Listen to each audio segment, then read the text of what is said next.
Hello दोस्तों, एक बार फिर से आप सभी का स्वागत है मानवी कैरियर इंस्टीट्यूट की ऑनलाइन क्लासों में। दोस्तों, अपना चैप्टर चल रहा था प्रतिशत और प्रतिशत में अपन बात कर चुके हैं 5 पार्ट की। आज अपना 6ठा पार्ट है। इससे पहले अगर आपने ये वीडियो नहीं देखे हैं तो पहले उन 5 पार्ट को आप क्लियर करिए, फिर 6ठे पार्ट पर आपका कॉन्फिडेंस बना रहेगा और अच्छे से समझ में आएगा। देखिए दोस्तों, कई बार देखा है कि आपको यहाँ YouTube पर 5 पार्ट एक साथ नहीं मिल पा रहे हैं, तो इसके लिए आप जैसे YouTube द मानवी कैरियर इंस्टीट्यूट का जो चैनल है वो आप ओपन करेंगे तो उसके अंदर एक प्लेलिस्ट का ऑप्शन है। यदि आप प्लेलिस्ट पे जाएंगे तो वहां से आपको सेपरेटली रीजनिंग के, मैथ्स के, जीके के, साइंस के सभी के अलग से फोल्डर मिल जाएंगे और वहां से आपको सभी वीडियो का सीक्वेंस आपको मिल जाएगा। तो दोस्तों, अब स्टार्ट करते हैं क्वेश्चन नंबर 51। देखिए दोस्तों, क्वेश्चन नंबर 51 है कि एक चिड़ियाघर है, उस चिड़ियाघर में 2 प्रकार के जानवर है। उसमें पहला है हाथी और दूसरा है कुत्ता। इस क्वेश्चन में कह रहा है कि यहाँ कुछ तो हाथी है तथा कुछ कुत्ते हैं। प्रत्येक हाथी 7 बिस्किट खाता है और प्रत्येक कुत्ता 9 बिस्किट खाता है।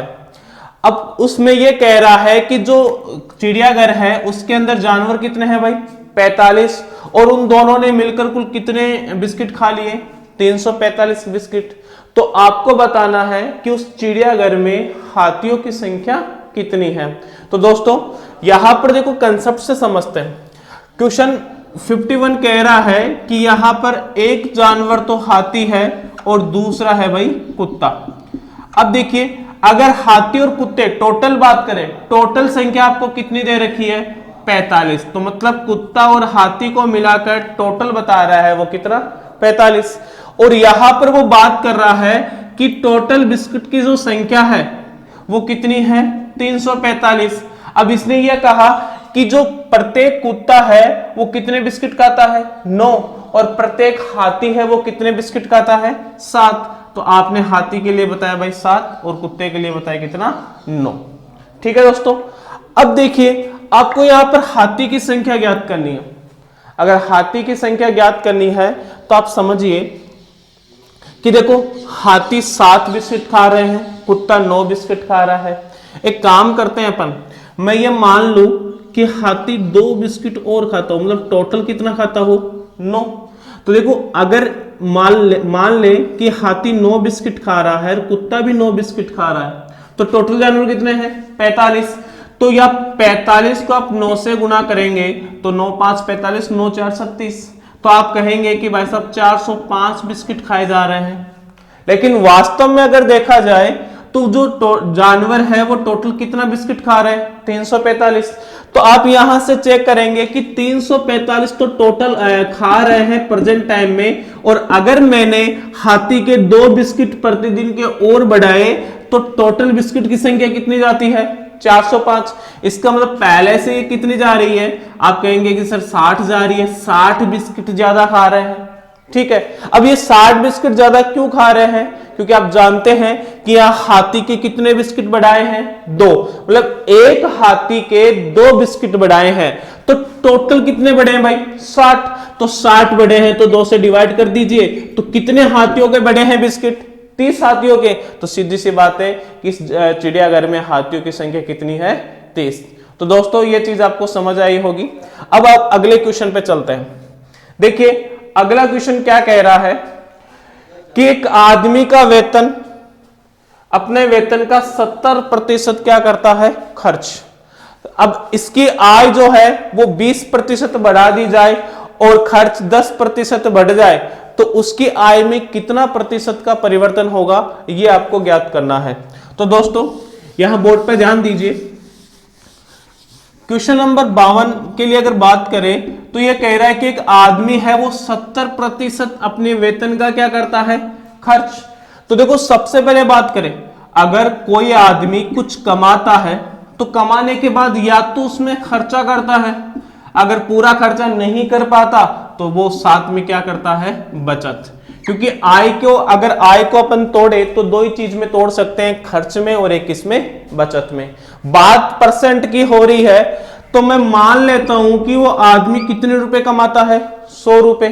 अगर आदमी 100 रुपए कमा रहा है और वो कह रहा है कि कितना खर्च करता है 70%, तो 100 पर 70% का मतलब कितना हो गया 70 रुपए खर्च करेगा। अब वो कह रहा है कि अगर 100 रुपए कमा रहा है 70 रुपए खर्च कर रहा है, तो आप सभी जानते हैं कि कितने रुपए बचाएगा 30 रुपए। अब उसने कहा कि उसकी आय कितनी परसेंट बढ़ गई 20%। तो आप देखिए अगर 100 से इसकी 20% अपन बढ़ा के लिखेंगे तो सीधी सी बात है उसकी आय कितनी होने वाली है 120। अब जैसे उसकी आय बढ़ी है 20%, तो उसका खर्च कितना परसेंट बढ़ा 10%। अगर खर्चा 10% बढ़ गया है तो आप यहां पर 70 का 10% निकालिए। आप 70 का 10% निकालेंगे तो कितना आएगा 7। मतलब 70 पर कितने रुपए बढ़ रहे हैं 7 रुपए। तो आपका खर्चा कितना होने लगा भाई 77। अब यहां पर देखिए दोस्तों कि 120 रुपए आप कमा रहे हैं और उसमें से 77 रुपए आप खर्च कर रहे हैं, तो सीधी सी बात है जो बचत होगी वो कितने रुपए की होगी। तो आप यहां कह देंगे कि सर 43 रुपए की होगी। ठीक है, अब देखिए आपको कहा है कि बचत में परिवर्तन प्रतिशत ज्ञात करो। तो पहले बचत कितने रुपए की किया करते थे 30 की, और अब बचत कितने की कर रहे हैं 43 की। तो आप कह रहे हैं कि सर 30 से 43 13 रुपए बचत के बढ़ चुके हैं। ठीक है, अगर 13 रुपए बचत के बढ़े हैं, वो कहां से बढ़े हैं 30 से, तो 30 से आप यहां लिखोगे और प्रतिशत निकालने के लिए गुणा किससे करोगे 100 से। 0 से आप 0 कैंसिल कर दोगे और बता दोगे कि सर 130 बटे कितना 3। अब 130 बटे 3 की बात करें तो यहां से आप देखिए 3 को डिवाइड कर दीजिए। 3 को आप डिवाइड कर देंगे तो कितनी बार जाएगा भाई 4 बार चला जाएगा। 12 1 10 कितनी बार चला गया 3 बार, 1 सेसफल और भाग 3 का। तो आप कहेंगे कि सर 43 से ही 1/3% का क्या हो जाएगी वृद्धि हो जाएगी। किसमें भाई बचत में। तो उम्मीद करता हूं दोस्तों दोनों क्वेश्चन आपको समझ में आ गए होंगे। अब आगे चलिए दोस्तों 2 क्वेश्चंस के बारे में और बात करते हैं। क्वेश्चन नंबर 53 है कि एक सेल्समैन को कुल बिक्री का 5.5% कमीशन मिलता है और 10,000 रुपए की बिक्री पे 10,000 रुपए से अधिक बिक्री पर आधा प्रतिशत बोनस मिलता है। अगर उसकी आय 1990 रुपए है तो आपको बताना है कि कुल बिक्री कितने की होगी। तो दोस्तों क्वेश्चन में केवल इतना समझाने की कोशिश कर रहा है कि सेल्समैन है और ये सेल्समैन क्या करता है कि अगर 10,000 जितनी भी रुपए की बिक्री करता है, जितने रुपए का भी सामान बेचता है, उस टोटल पर 5.5% का बोनस मिलता है। और फिर ये कह रहा है कि अगर 10,000 से वो ज्यादा बिक्री करेगा तो उसको आधा प्रतिशत बोनस भी मिलेगा। और इस प्रकार से कुल मिलाकर उस सेल्समैन की जो आय बनी है वो कितनी है 1990 रुपए। तो आपको यह बताना है कि उसने कितने रुपए की बिक्री की होगी। तो दोस्तों यहां देखो कंसेप्ट से क्वेश्चन को समझते हैं। मैं यहां से यहां तक मैं यहां 0 रुपए की बिक्री मानता हूं, इधर मैं 10,000 रुपए की बिक्री मान लेता हूं और यहां पर मैं x रुपए की बिक्री मान लेता हूं। इससे अपने को यह पता लगा कि मैं टोटल मतलब सेल्समैन जो है वो टोटल x रुपए की बिक्री करता है। ठीक है, अगर टोटल x रुपए की बिक्री करता है तो उसने कहा कि कुल बिक्री पर कितना परसेंट 5.5%। तो इसका मतलब यहां से अगर यहां तक की बात करें 0 से x तक की बात करें तो इसको 5.5% का कमीशन मिला। ठीक है, फिर कहा कि 10,000 रुपए से अधिक बिक्री करेगा तो उसको आधा प्रतिशत बोनस मिलेगा। तो 10,000 से x तक की बात करें तो आधा प्रतिशत ये और हो गया। ठीक है, अब इन सबको मिलाकर उसकी आय बता रहा है 1990 रुपए। अब आप यहां सपोज करिए कि मैं मान लेता हूं कि 0 से 10,000 रुपए तक भी इसको आधा प्रतिशत मिलता है। ये केवल माना है, मतलब मैंने एक्स्ट्रा में जोड़ा है कि मैं मान लेता हूं कि 0 से 10,000 रुपए तक इसको आधा प्रतिशत बोनस और मिलेगा। अगर आधा प्रतिशत बोनस अगर और मिल रहा है कितने पे 0 से 10,000, मतलब सीधी सी बात है 10,000 तक की बिक्री पे, तो इसकी आय और बढ़ेगी। तो अब देखिए कि अगर 10,000 रुपए पर वो आधा बोनस आपको और दे देगा तो आधा बोनस का मतलब 10,000 का 1/2%। 1/2% कैसे होगा 1/200। अब 1/200 में सोल्व करेंगे तो कैसे होगा भाई साहब कि 2 जीरो से आप 2 जीरो कैंसिल कर दीजिए और ये कितना हो गया 50।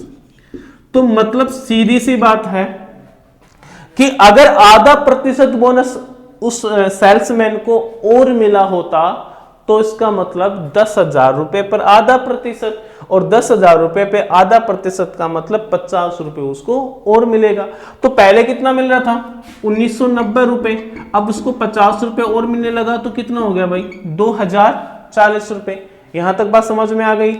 अब आगे बात करते हैं। देखो यहां पर आप समझिए कि 0 से 10,000 तक आधा प्रतिशत, 10,000 से अक्ष तक भी आधा प्रतिशत, मतलब 0 से लेके अक्ष तक भी कितना आधा प्रतिशत ही हुआ, और 0 से लेके अक्ष तक 5.5%, तो आधा प्रतिशत भी कंप्लीट पर और 5.5% भी कंप्लीट पर, तो 5.5% प्लस आधा प्रतिशत कितना हो गया भाई कंप्लीट पर कितना प्रतिशत 6%। मतलब उस सेल्समैन को x रुपए तक 6% कमीशन मिलने लगा है, जिसके कारण उसकी आय कितनी हो गई 2040। तो सीधी सी बात है, अगर आप x का 6% निकालेंगे तो x का 6/100 और बराबर कितना हो जाएगा 2040। अब इसको आप सोल्व करेंगे तो x बराबर 2040 को गुणा किससे करेंगे भाई, गुणा करेंगे 100 से और बाकी इसका लगाएंगे 6 का। अब 6 से आप डिवाइड करेंगे तो देखिए कितनी बार जाएगा 3 टाइम्स, ठीक है, फिर कितना हो जाएगा 4 और फिर 0, और इस प्रकार से आंसर कितना हो जाएगा 34,000 रुपए। तो दोस्तों पहला क्वेश्चन का अपना आंसर बनेगा 34,000 रुपए। यह बात आपको समझ तो आ गई है। अब बात करते हैं अपन अगले क्वेश्चन पे, ठीक है, इसको राइट कर लीजिएगा। चलिए दोस्तों इसको मैं रफ कर देता हूं। अब आगे बात करते हैं क्वेश्चन नंबर 54 की। क्वेश्चन नंबर 54 भी थोड़ा बहुत वैसा ही है, बस थोड़ी सी इसमें एडवांटेज में दे रखा हूं, वो क्वेश्चन के माध्यम से समझाता हूं। देखिए क्वेश्चन कह रहा है कि कंपनी अपने सेल्समैन को कुल बिक्री पर 7% कमीशन देती है। एक कंपनी है वो किसी सेल्समैन को जितनी भी वो बिक्री करता है उस पर 7% कमीशन देती है। फिर कहा कि परंतु अगर सेल्समैन को 3,000 रुपए का वेतन व 10,000 रुपए पर 10,000 रुपए के ऊपर बिक्री पर 4% कमीशन रखा जाए तो इस परिस्थिति में सेल्समैन को 800 रुपए अधिक मिलते हैं। तो आपको बताना है कि कुल बिक्री कितनी होगी। दोस्तों एक बार इस कंसेप्ट को समझिए। क्वेश्चन कह रहा है कि एक सेल्समैन है, सेल्समैन को कंपनी 2 प्रकार के ऑफर दे रही है। पहला ऑफर सेल्समैन को यह कह रही है कि तू जितनी भी बिक्री करेगा ना उस बिक्री पर मैं आपको कितना प्रतिशत कमीशन दूंगी 7% कमीशन। मतलब एक ही लाइन में उसने खत्म कर दिया कि वो जितनी भी बिक्री करेगा, जैसे 40,000 की 50,000 की 60,000 की, तो उस पर वो 7% कमीशन उसको दे देगी। अगर सेल्समैन ऐसे नहीं मानता है तो कंपनी दूसरा ऑफर देती है कि अगर सेल्समैन को 3,000 रुपए, 3,000 रुपए तो वेतन हो गया उसका, और साथ में कह रहा है कि 10,000 रुपए की बिक्री पर कितना प्रतिशत, 10,000 रुपए से ऊपर की बिक्री पर उसको कितना प्रतिशत, 4% कमीशन दे। 2 स्थिति हो गई। पहले में कहा कि वो केवल पूरी बिक्री पर 7% देगी। दूसरा उसने कहा कि अगर सेल्समैन माने तो मैं 3,000 रुपए और 10,000 रुपए की अधिक बिक्री पर 4% कमीशन दे दूं। तो अगर दोनों का कंपैरिजन, अगर दोनों की तुलना देखें तो वो कह रहा है कि सेल्समैन को पहले से कितने रुपए ज्यादा मिलते हैं 800 रुपए। तो आपको यह बताना है कि कुल बिक्री क्या होगी। तो दोस्तों ये कंसेप्ट आपको समझ में आया। अब अपन इसके सॉल्यूशन की बात करते हैं। देखिए अगर अपन ये माने पहले केस में कि जो कुल बिक्री है वो कुल बिक्री कितने रुपए बने, x रुपए, कुल बिक्री कितने रुपए बने x रुपए, ठीक है। और कमीशन इसका कितना है भाई, कमीशन इसका 7%। ये पहली कंडीशन क्लियर हुई। दूसरी कंडीशन में वो कह रहा है कि नहीं वेतन तो उसको मिले 3,000 रुपए, ठीक है, और साथ में 10,000 रुपए से ज्यादा, मैंने कुल बिक्री 100 रुपए मानी है, तो 10,000 रुपए की ऊपर की बिक्री पर कितना प्रतिशत कमीशन? 4% कमीशन।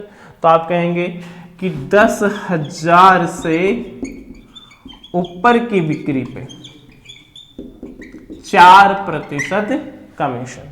और इन दोनों का अंतर अगर आप देखें तो इन दोनों का अंतर आपको कितने रुपए मिल रहा है? 800 रुपए। 800 रुपए ज्यादा किसके हैं? इसके। किससे? इससे। दोस्तों बात समझ में आई? अब देखिए यहां पर अपन इनके बीच रिलेशन बनाते हैं। देखिए अगर इसकी बात करें तो यहां पर आप समझिए पहले कि यहां से यहां तक की बात करता हूं मैं। इधर 10,000 रुपए है, ये 0 रुपए है, ये x रुपए है, ठीक है। देखो यहां से यहां तक कमीशन कितना प्रतिशत देता है? 4%। 10,000 से ऊपर की बिक्री पर तो 4% देता है, और साथ में वो क्या कह रहा है? 3,000 रुपए। मैं सपोज करता हूं कि यार 10,000 रुपए पर भी वो कितना परसेंट दे रहा होता?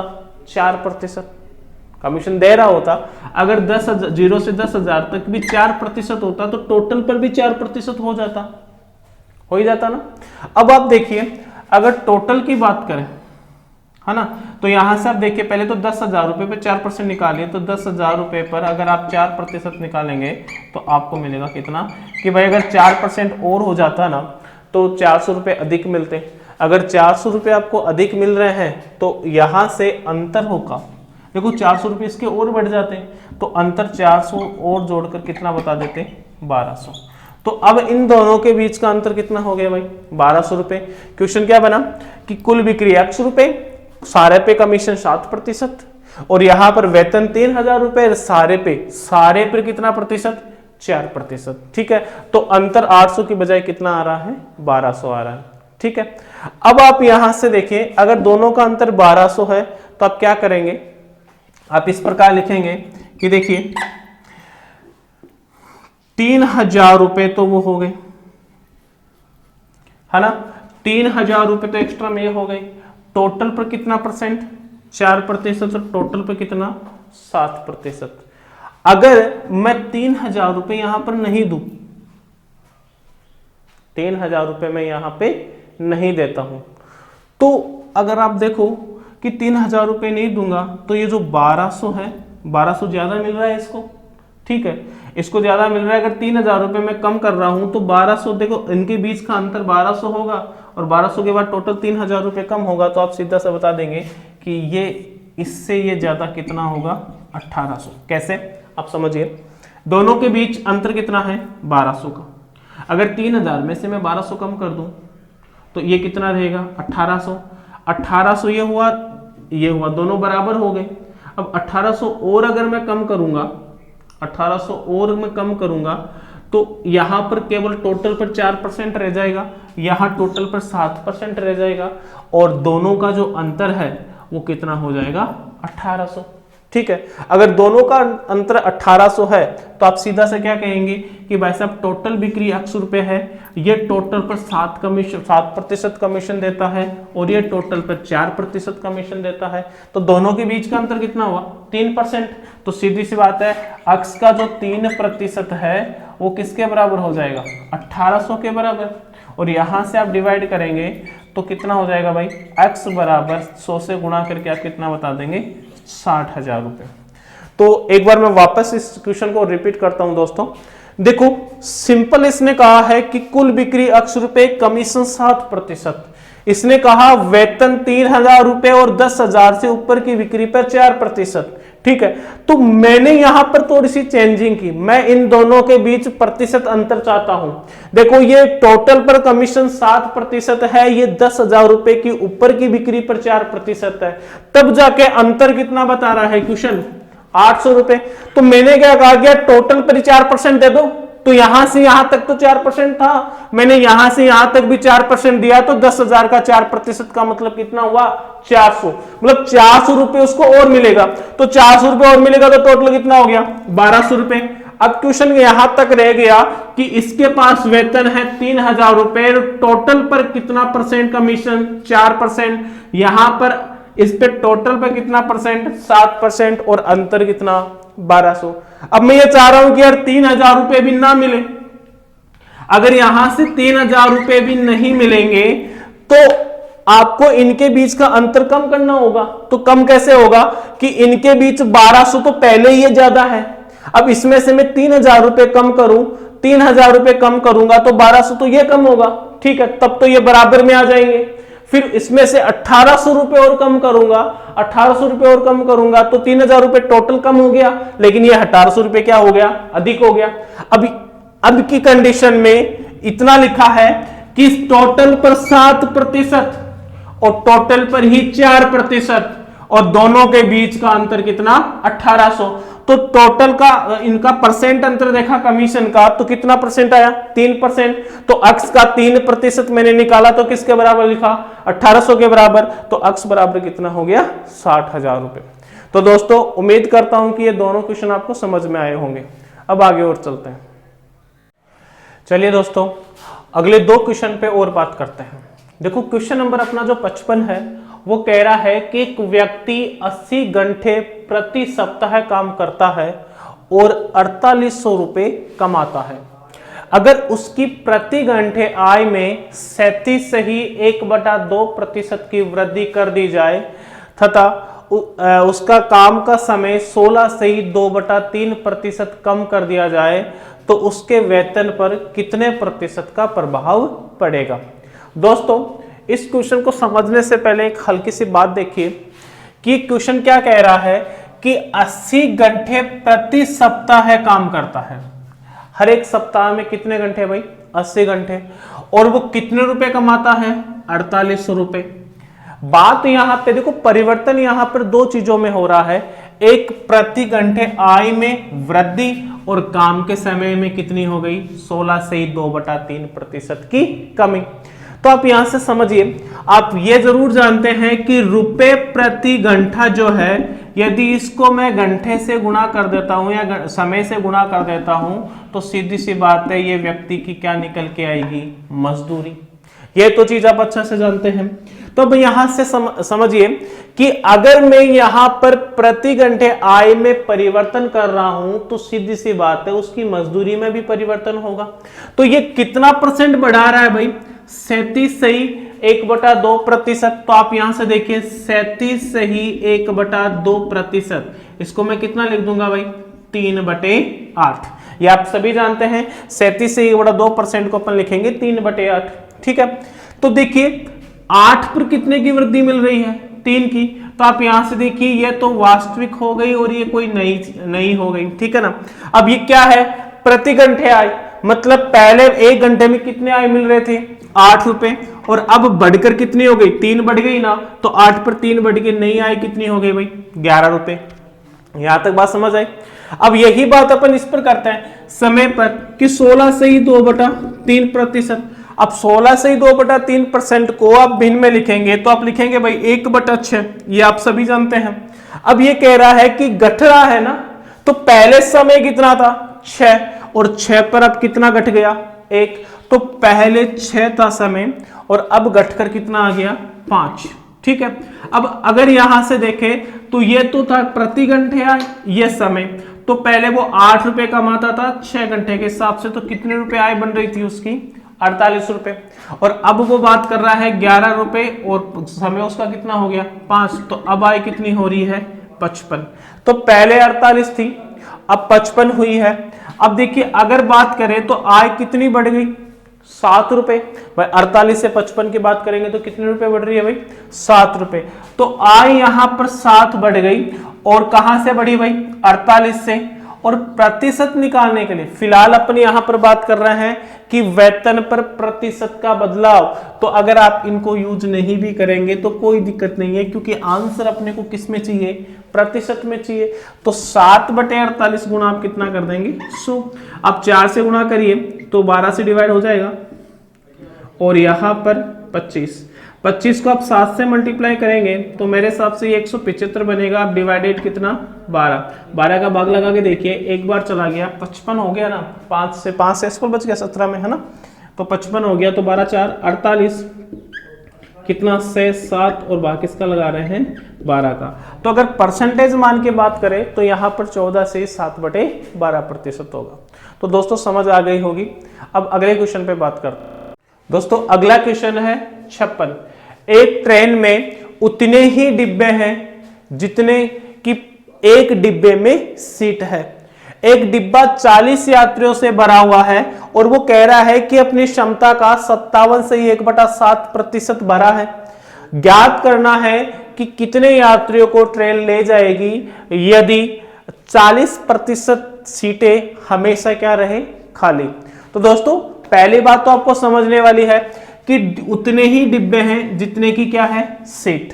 तो आपको ये समझ में आ गया कि नंबर ऑफ जो डिब्बे हैं वो किसके बराबर है, नंबर ऑफ सीट के। ठीक है, उसके बाद उसने कहा कि एक डिब्बे में कितने यात्री बैठे हैं, 40 यात्री, मतलब एक डिब्बे में 40 यात्री बैठे हैं और उस डिब्बे की कैपेसिटी की बात करें तो कितना 57 से 1/7% भरा हुआ है ना। तो आपको बताना है कि 40% सीटें खाली रहे। 40% सीट खाली होने का मतलब 60% सीट क्या होनी चाहिए, भरी रहनी चाहिए। तो कितने यात्री वो ले जा सकता है। तो देखो सबसे पहले अपन इस लाइन पर बात करते हैं कि एक डिब्बे में कितने यात्री हैं 40 और वो कितना भरा हुआ है 57 से 1/7%। तो आप यहां से आप कहिए कि मैं मान लेता हूं कि एक डिब्बे में सीट कितनी है x और 57 से ही 1/7% को आपको पता ही है कि आप कितना लिखते हैं 4/7। मेरे हिसाब से यहां कोई दिक्कत नहीं रही होगी। 57 से 1/7% को लिखेंगे 4/7। तो सीधी सी बात है कि टोटल डिब्बे में सीट कितनी है, x सीट है, x सीट है, इसका 4/7 भरा हुआ है और 4/7 भरा हुआ है तो कितना भरा हुआ है भाई 40 यात्री। ये क्वेश्चन में ही कह रहा है कि कितने यात्री हैं 40 यात्री हैं। ठीक है, और अपनी क्षमता का कितना भर रखा है वो डिब्बा 57 से 1/7। तो x इसकी क्षमता है एक डिब्बे में होने वाली सीट और उसका 4/7 भरा हुआ है। तो आप ये भरा हुआ वास्तव में कितना है 40 यात्री। तो आप कहेंगे कि x बराबर 7 से तो मल्टीप्लाई होगा, 4 से डिवाइड होगा, तो 40 गुना 7/4। तो कहेंगे कि सर एक डिब्बे में कितनी सीटें हो गई है 70। एक डिब्बे में कितनी सीटें हो गई है 70। अब आप ये समझिए कि डिब्बों की संख्या और प्रत्येक डिब्बे में सीट की संख्या की बात करें तो 70 गुना 70 टोटल सीट कितनी हो गई 4900। देखो डिब्बों की जो संख्या है और एक डिब्बे में जो सीट है दोनों बराबर है। तो मैंने सीट की वैल्यू कितनी निकाली 70, तो डिब्बे भी 70 ही होंगे। तो 70 गुना 70 टोटल सीट कितनी हो गई 4900। अब उसने लास्ट में कहा कि 40% सीट हमेशा खाली रहे।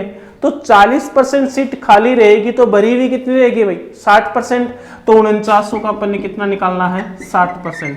तो देखो 0 से 0 फिर 0 से 0, आप 6 से मल्टीप्लाई करिए 6 और 54 और कितना हो गया है 24 और 5 कितना हो रहा है 29। तो आप कहेंगे कि वह ट्रेन 2940 यात्रियों को लेके जा सकती है। तो उम्मीद है कि ये क्वेश्चन आपको समझ में आ गया है। चलिए दोस्तों अगले दो क्वेश्चन के बारे में और बात करते हैं। देखो अगला क्वेश्चन है, एक व्यक्ति अपनी आय का एक निश्चित भाग बचाता है ताकि 16 महीने में वो एक कार को खरीद सके। अब वो चाहता है कि अगर 14 महीने में ही वो कार खरीदे तो वह अपनी बचत को कितने प्रतिशत बढ़ानी होगी। देखो सिंपल सी बात है, एक व्यक्ति है वो कार खरीदना चाहता है, उसने 16 महीने डिसाइड किए। अब 16 महीने डिसाइड करने के बाद उसने कहा कि नहीं मैं तो 14 महीने में ही खरीदना चाहता हूं कार को।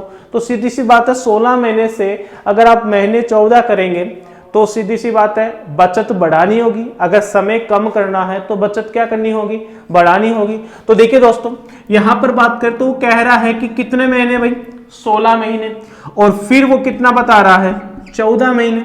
इसने पहले समय लिया 16 महीने का, उसके बाद लिया इसने 14 महीने का। अगर आप यहां से एलसीएम निकालिए, एलसीएम निकालेंगे तो कितना आएगा भाई 112।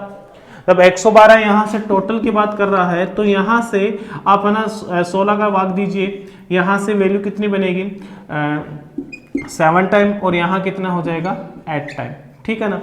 अब आप यहां से समझिए कि पहले समय 16 महीने था, फिर 14 महीने, तो समय से अपन ने क्या निकाली बचत, समय से अपन ने क्या निकाली बचत। या आप इसको देखो ऐसे तरीके से भी लिख सकते हैं, कोई बड़ी बात नहीं है कि एक तो समय की बात हो रही है और यहाँ पर एक बचत की बात हो रही है।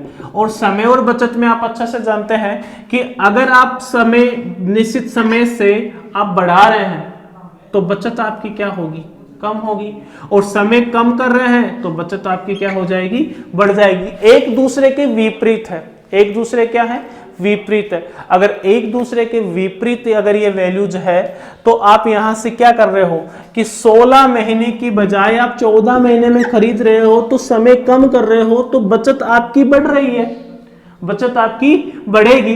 तो पहले 16 महीने फिर 14 महीने, ये दोनों का समय का अनुपात है। अगर आप समय का अनुपात को यहां से 8 और 7 कहेंगे, ये समय का अनुपात है। समय का अगर विपरीत करेंगे तो बचत का अनुपात आ जाएगा। तो बचत का अनुपात कितना आ जाएगा 7:8, एक दूसरे के विपरीत अनुपात ही तो है।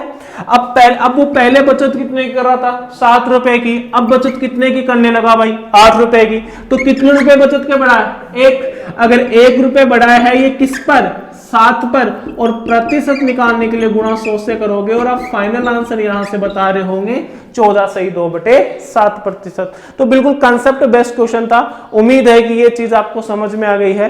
अब अगले क्वेश्चन पे बात करते हैं दोस्तों, इसको रफ कर रहा हूं। अब अगले क्वेश्चन पे ध्यान दीजिए। अगला क्वेश्चन है ताजा फलों में 60% पानी है, ताजा फलों में 60% पानी है और सूखे फलों में 20% पानी है। 80 केजी ताजा फलों से कितने केजी सूखे फल बनाए जा सकते हैं।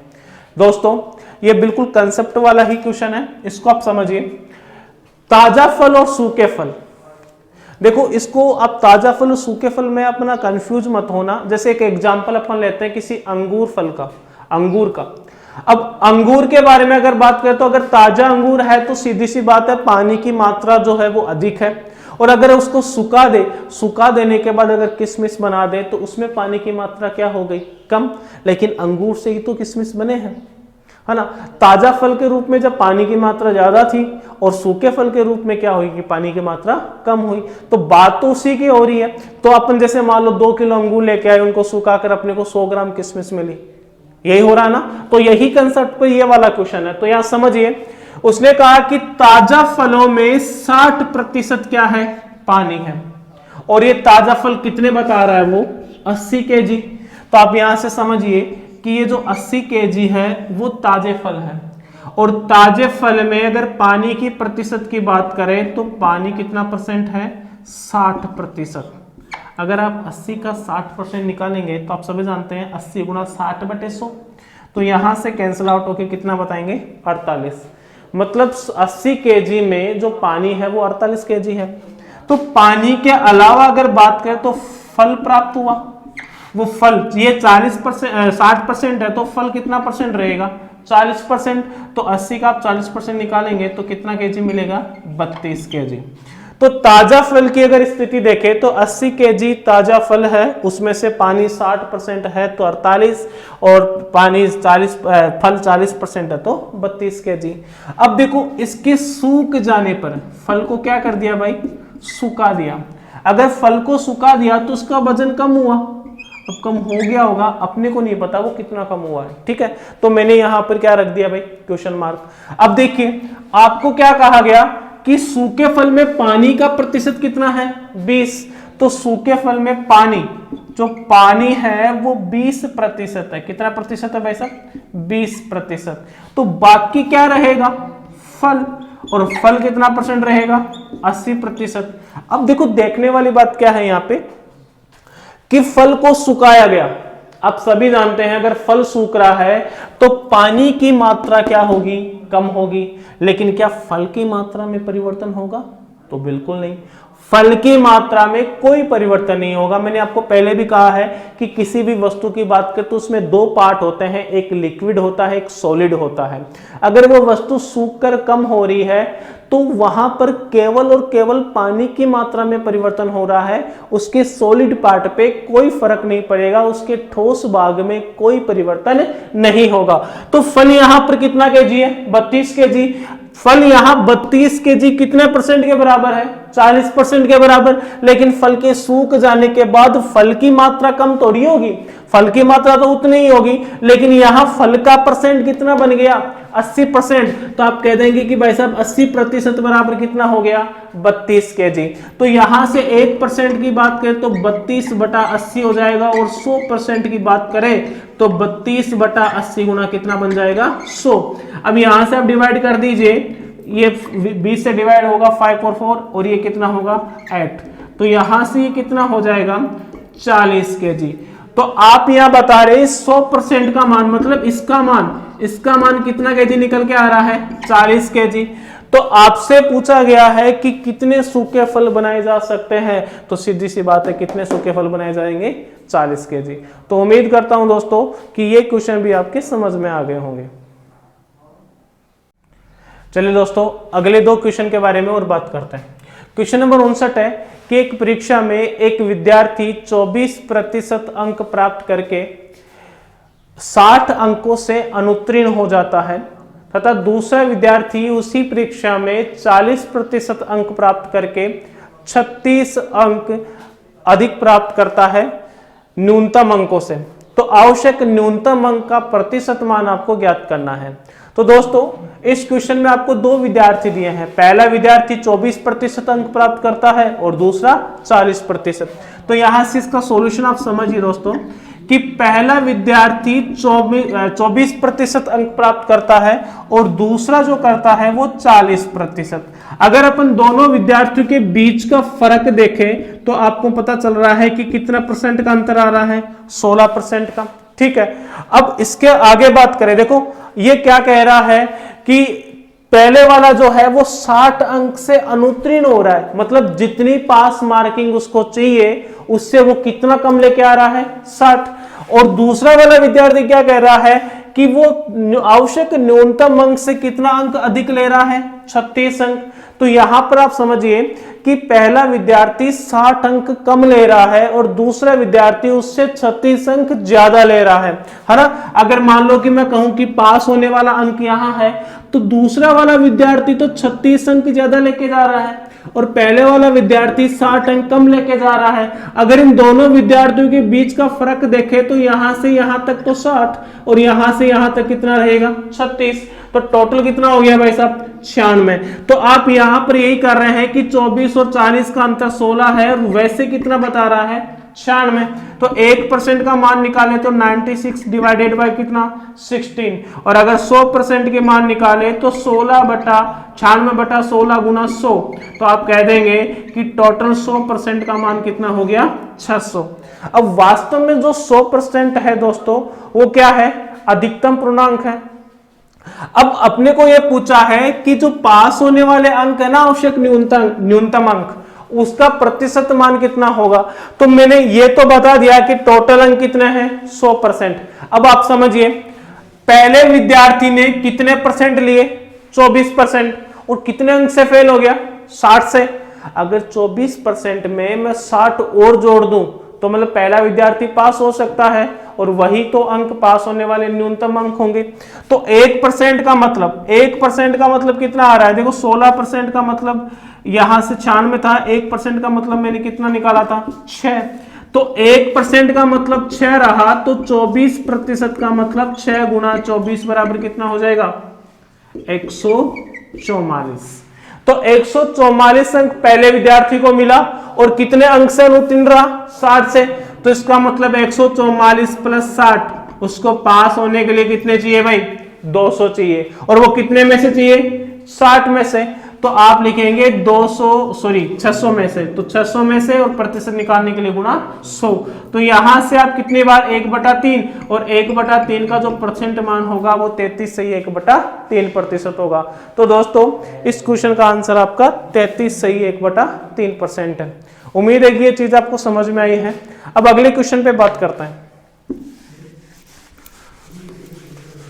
दोस्तों अगला क्वेश्चन देखिए कि किसी चुनाव में 10% मतदाताओं ने अपना मताधिकार का प्रयोग नहीं किया, फिर डाले गए जो मत थे उसमें से 10% मत क्या किए, अवैध घोषित हुए।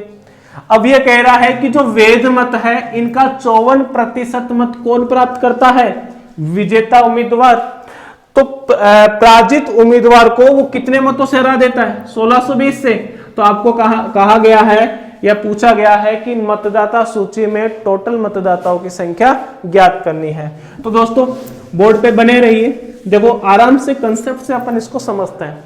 इस क्वेश्चन को सोल्व करने से पहले ये चुनाव में क्या क्या फैक्टर काम में आते हैं, कौन कौन से शब्द काम में आते हैं, उनके बारे में अपन बात करते हैं। तो दोस्तों यह बोर्ड पे ध्यान दीजिए।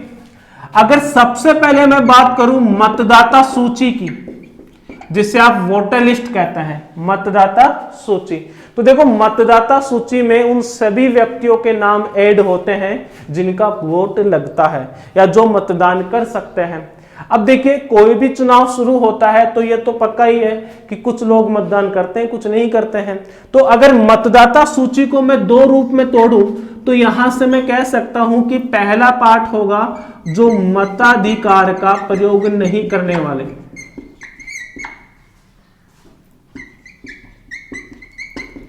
ठीक है, और कुछ लोग हैं जो मताधिकार का प्रयोग करते हैं, मतलब वोट डालते हैं, तो मैंने उनको लिख दिया डाले गए मत, ठीक है।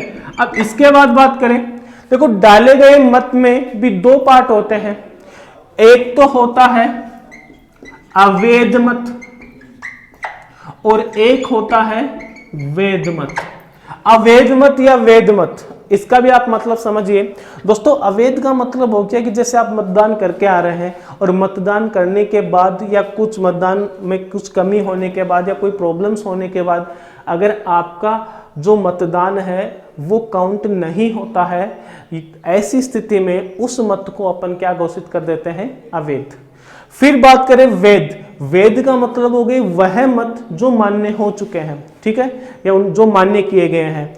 अब वैध मत में ही देखो एक बात समझना, जो विजेता उम्मीदवार है, जो पराजित उम्मीदवार है या कोई भी उम्मीदवार है, उनको जो मत मिलते हैं वो हमेशा ही वैध मत मिलते हैं। देखो इसका मतलब तो आपको समझ में आया कि ये तो कोई काम का नहीं है, डाले नहीं गए तो मत कहां से आएंगे, ठीक है।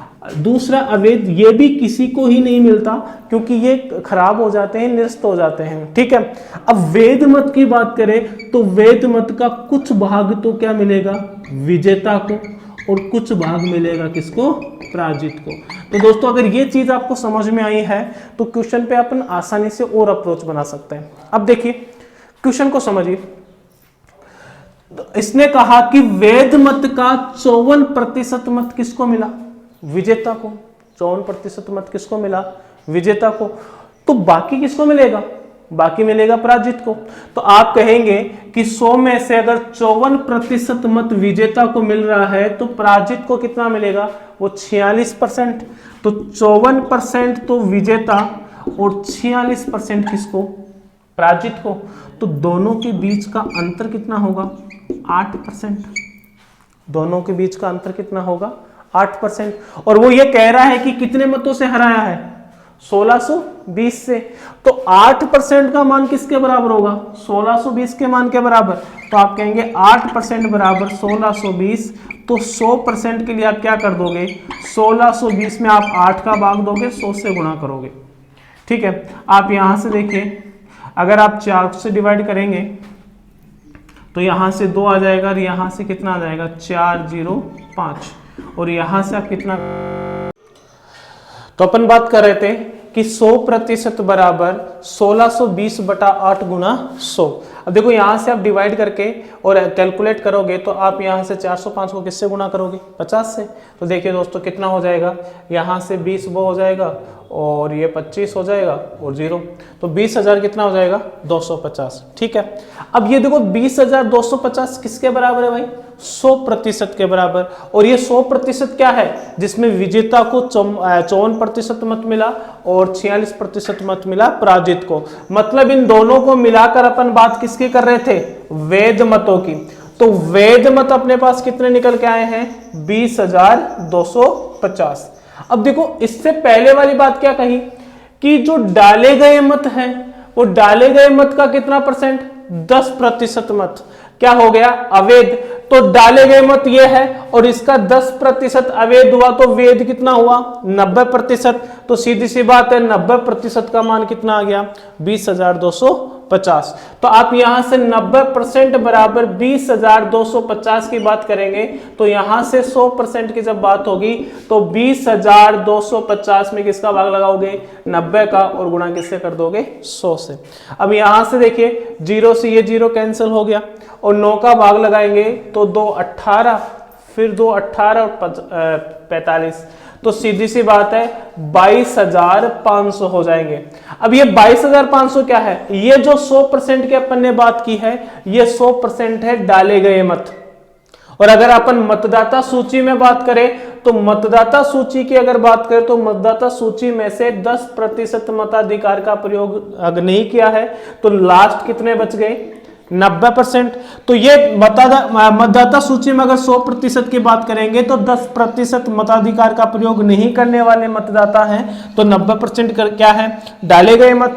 और डाले गए मतों की संख्या अभी अभी अपन ने निकाली है 22,500।